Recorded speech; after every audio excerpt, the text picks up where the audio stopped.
Today, we're going through Why Women Deserve Less by Myron Gaines, Part 2. We look forward to it, and let's rustle some jimmies, because there is no sacred cows that are going to go untipped.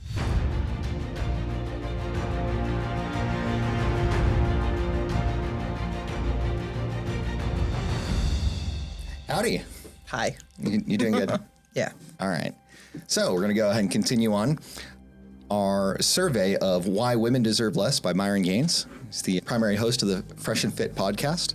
So if you missed out on part 1, this is part 2. We'll finish out the rest of the basic content and give a couple of opinions on different things, because we've got lots of opinions. And let's get started.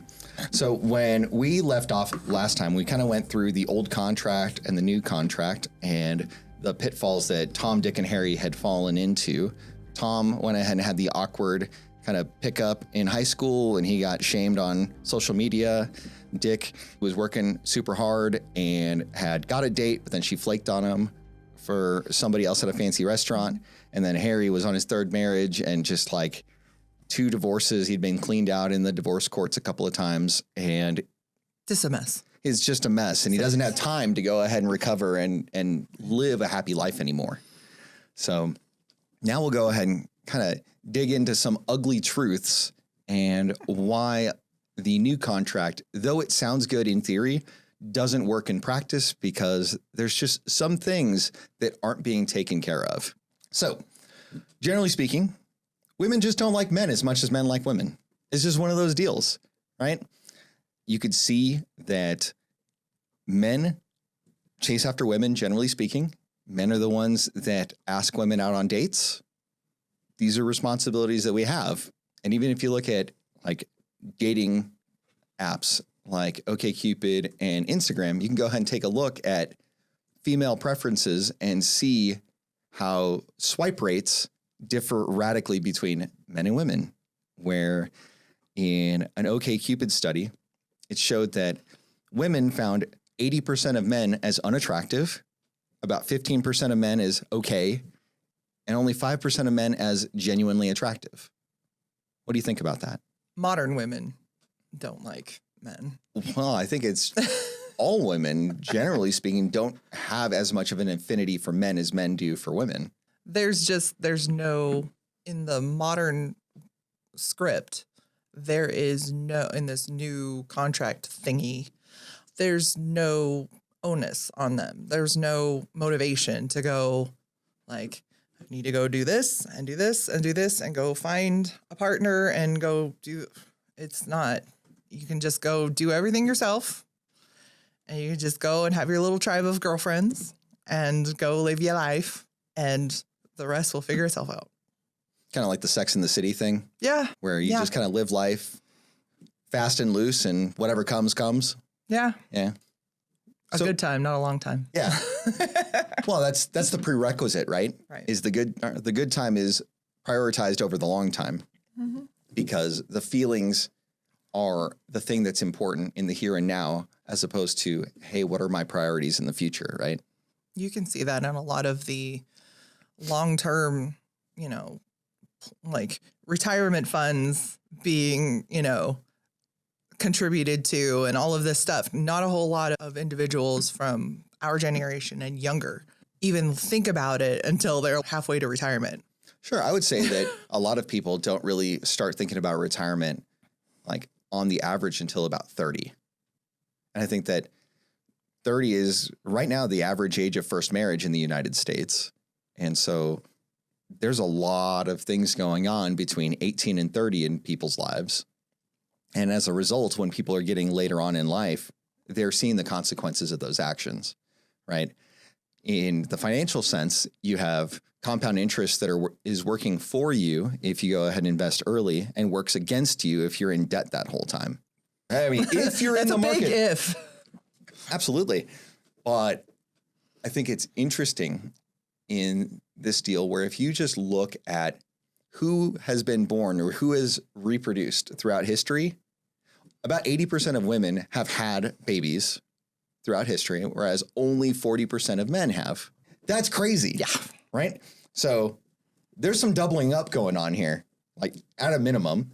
And then you've also got situations where in the far past, you had a lot of men dying young due to war or famine or things of that nature. And they never had an opportunity to just grow into maturation and have a family of their own. I mean, we talked about this kind of a little bit where it's like men are expendable. Oh, yeah. Like, because they go to war and they go to, and all of this stuff, and they're the ones doing all the things to provide for, you know, the cave, the little nest, you know, at home. And that's not enough. It's not enough for women to like, they have to say men are expendable because we're replacing them, not just because things are happening and they're like out there, you know, slaying dragons and bringing home treasure for us. And that, you know, sometimes the dragon wins. Sure. And not only that, like sometimes the man is not a hero climbing mountains and slaying dragons. Maybe he's more likened to a workhorse where the owner of the workhorse gets to go ahead and select how often the workhorse works and when they've had enough rest. So you see this in a modern context a lot of times when a dude just goes ahead and sits on the couch and tries to enjoy the game, and the wife comes up and nags him to do something as soon as he gets home. Yeah. It's like, you're home. That means you need to work now. It's like, I just got done with work. What are you talking about? Never mind all of the other things that he's already done. Never mind any of that. It doesn't count. The question is, what are you doing for me right now? And the thing is about a workhorse is you can just keep whipping them. And when they pass, you can go back to the market and find another one. Yes. Right? And you try to deal with them discreetly and off you go to the market. Are you talking about off you go to the glue factory? Yeah. I mean, if you want to go ahead and have enough respect to go ahead and use that much. But a lot of times I think men are treated as disposable workhorses when they don't have presence of mind to maintain frame in their relationship. Under the old structure, old contract, they understood that, they knew that, and they were fine with it because they were getting something out of that. Wait. So you mean that if they're giving something, there can be some expectation of reward? That's crazy. Here's the thought. Okay, Yeah. so what were they getting in return for that? They were getting to procreate, to leave their genetic material behind. They were working for a purpose. Sure. And, you know, more of what our personal like ideals and values are as far as legacy and, you know, leaving the next generation in a better place than we were given. Right. It's an archaic notion. I think that most people, when they become parents, have the inkling that they would like their children to have a better life than they had. And I don't think that's particularly archaic. No, but the conscious working out of the how. Well, I think it's nice to want things. It's good to want things. It's good to want things, but you got to go ahead and actually put some effort into things. That's what you're getting at. Yeah. Okay. That's the struggle. Right. So just because you want something doesn't mean you're taking the steps and the actions and maintaining the behaviors for that to be so. Okay.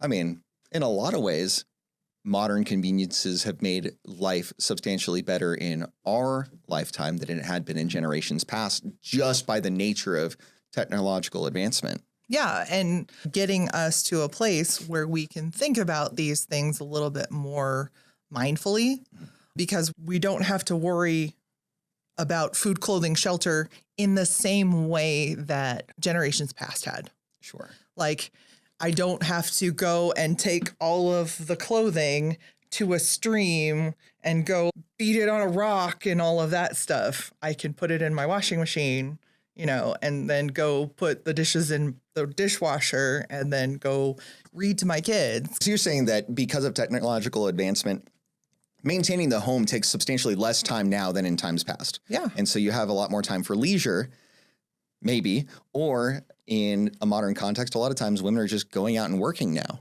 Yeah. Instead. That's the thing. Which is fine as long as it makes sense in accordance with their priorities. Is the deficiency in culture that kind of makes me a little sad. It makes me sad in my heart. That people aren't looking. That is kind of how we find ourselves here. Well, yeah. I mean, we also have got a series of principles that got us to where we're at because we took a measure of what the cost was and we were willing to pay it along the way. Because we are just countercultural. And we're working to something greater. Definitely. Right. And it didn't matter what the culture was saying at the time because we were acting of our own accord, regardless of the pressures from the outside. Hey, thanks for watching this clip. If you'd like to see more from this podcast, you can go ahead and click here, where the podcast episode is linked in its entirety. If you're new here, you might want to consider subscribing right here. Thanks so much. Make it a great day.